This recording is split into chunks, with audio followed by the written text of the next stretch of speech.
Well, under those circumstances, you have to weigh, is this going to be around 30 years from now for me to hope for this stepped-up basis? And what if I decide that I want to do a transfer down the road?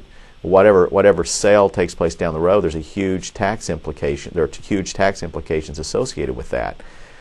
So often it's safer to simply say, maybe what I want to do is a sort of transfer program now, where I get it out of my estate. Now, it's true that I won't get that stepped-up basis, but there are certain other benefits that inure to me. So let's go back to that triangular set of tax considerations. What's the effect if you make a transfer during your lifetime by gift? Again, we've talked about this briefly in previous shows.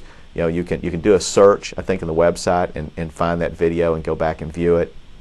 But in essence, it means that with a gift, generally speaking, the person that you give it to, they take your basis. So using that example of a piece of real estate that has $500,000 in value, $100,000 basis, you make a gift. What's the basis of the donee? The basis is typically the $100,000. That can have advantages, of course, if the donee is in a lower tax bracket than you. I'm going to make an assumption here that, for example, many of the people watching who might do these strategies may, at least a good part of their income would be in the 35% bracket, which means that if you gift it to someone, such as a child in their 20s who may be in a 25% bracket or less, then that could be substantially beneficial. And many of you are thinking, you're wincing at the suggestion that you'd give an asset like that to somebody in their 20s. I agree. There are other ways we can do this, though, where you can still gift it and have controls. You can do it through trust. You can do it through other controls that you build into the transfer. But just bear with me here. We're trying to hit the overview so that from this sort of helicopter view, you kind of get a sense for what we're wanting to accomplish when we're talking about actions that you can take during your lifetime to reduce your overall taxes, at the same time advance your ultimate goals as to where your assets you want them to end up and how you want them to get there. But now let's think also about other implications this gift might have. What about gift taxes? Well, now, there are a number of ways to dodge that bullet. And in fact, if there's enough planning and enough time to develop that plan, then you often can avoid the gift tax issue completely, and at the same time have it out of your estate and have no estate tax issues. We've talked before about the fact you have a $1 million lifetime exemption in terms of a credit for gift taxes. There's $1 million that you can get out of your estate by way of gifts and have no gift taxes triggered. There's also this $12,000, which you get an exemption. That exemption you can use per donee, per year, per spouse, meaning that you can do these sort of split gifting by which half of for example, a $24,000 gift to your child can be done half through your wife, half through you, which means that you get $24,000 without gift taxes transferred. Now multiply that by 10 different donees. You can see the power of using this annual exclusion of $12,000 and how much money you can get out over a period of years through that mechanism. So that's probably the most common way to make gifting, is to take advantage of that $12,000, which again can end up being $200,000, $300,000, $400,000 a year if handled appropriately.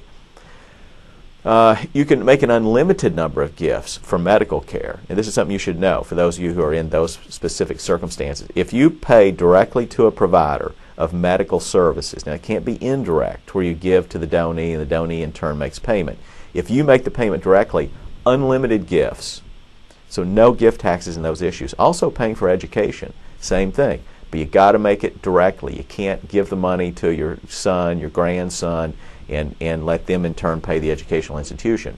But doing the math for private schools, it could easily run $100,000, $200,000, depending on the number of kids going to college, that you can get out entirely without gift taxes and in a way that you have control over that transfer. This is a wonderful example where you have that sort of management, property management, I'll use that phrase, sort of property management issues in which you want to be sure that money you give goes to good purposes. Well, that's completely satisfied. At the same time, you avoid entirely gift taxes as well. And of course, there are no income taxes in this gift by which you're giving it to someone and then the asset earns money thereafter.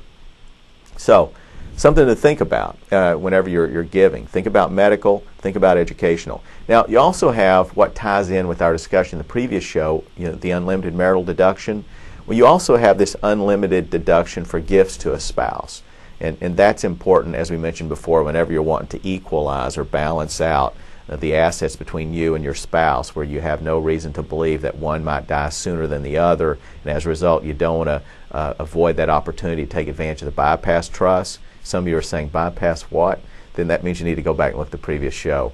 But in any case, you want to be sure that there's an opportunity for the first to die to be able to take advantage of some powerful tax advantages.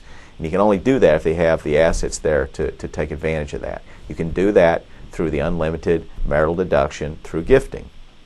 So there are some ideas by which you can utilize provisions in the tax code relating to the gift tax to get assets out of your estate toward good purposes under conditions where there's some element of control, and you minimize the estate taxes in the process.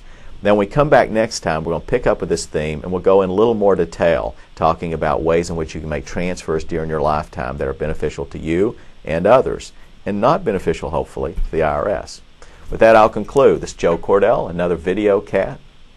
With that, I'll conclude. This is Joe Cordell with another video from Cache Counsel. Take care.